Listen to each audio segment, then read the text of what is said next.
Pour cette recette, vous aurez besoin de 175 g d'amandes avec la peau de préférence que vous allez torréfier à la poêle à feu moyen pendant 3-4 minutes et en mélangeant régulièrement.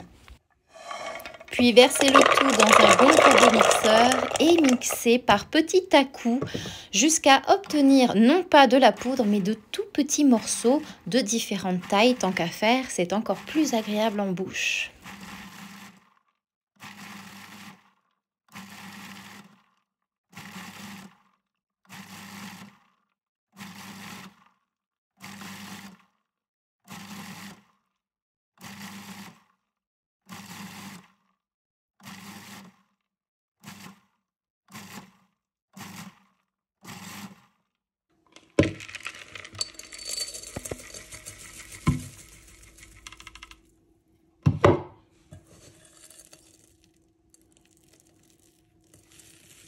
Ajoutez un quart d'une cuillère à café de cannelle en poudre. Vous pouvez remplacer la cannelle par exemple par du sucre vanillé.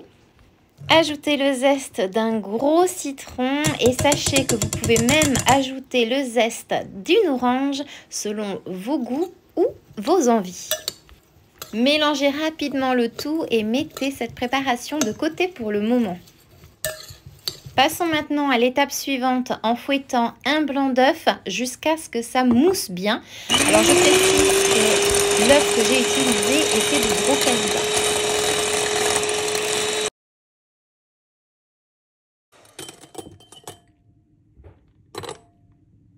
Une fois que le mélange est bien mousseux, vous ajoutez 125 g de sucre glace petit à petit et tout en fouettant.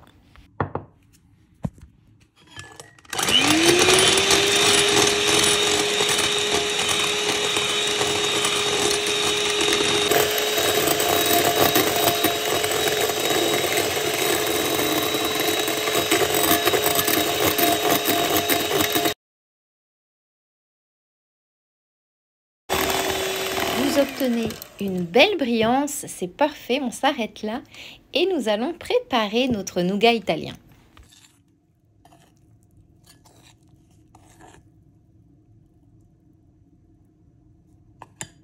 Et pour cela, rien de plus simple, il vous suffit d'ajouter 4 cuillères à soupe de notre pâte à meringue dans votre mélange d'amandes et de mélanger. Alors comme vous allez le voir là, j'en dépose d'abord 2, je mélange et je termine par ajouter les 2 dernières.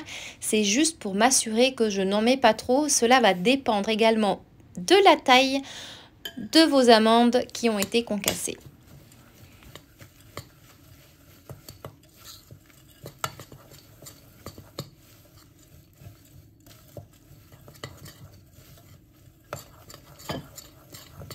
Cette recette, elle est facile, c'est une recette rapide et pour ceux qui ne connaissent pas ce nougat italien, eh bien, je vous invite sincèrement à le faire parce que c'est juste à tomber par terre.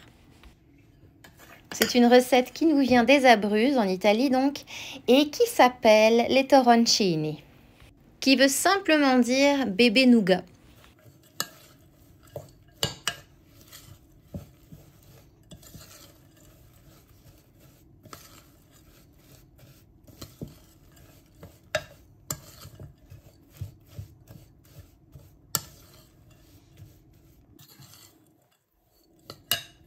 Et pour être sûr de la quantité ajoutée, vous prenez votre mélange, vous le pressez entre vos doigts et si ça tient, c'est que c'est prêt. Et maintenant, il ne vous reste plus qu'à aplatir ce mélange entre 2 feuilles de papier cuisson de forme carrée ou rectangulaire. Aidez-vous simplement d'un rouleau à pâtisserie et vous obtenez ce résultat. Le but ici est d'obtenir un nougat qui sera ni trop épais et ni trop fin. Ajoutez le reste de la pâte à meringue par-dessus, bien lissé le plus possible.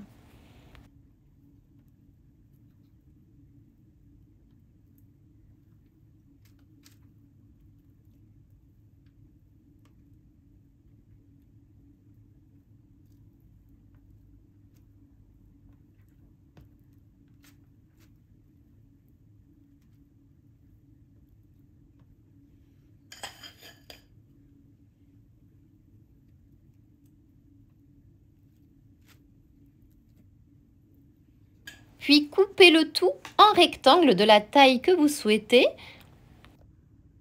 C'est important de couper avant cuisson. Et enfin, maintenant, il est temps de cuire tout ça au four à 90 degrés pendant environ 1 heure.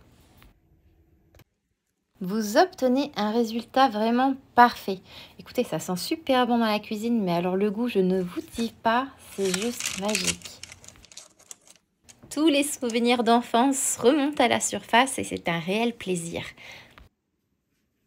C'est une recette qui est typiquement faite pendant les fêtes de fin d'année, pour Noël, pour même le Nouvel An. Mais sincèrement, là, c'est tellement bon que c'est l'excuse parfaite pour en faire toute l'année. Mais en tout cas, sachez que vous pouvez offrir ça à vos voisins, votre famille ou vos amis. Ils vont en être complètement fous.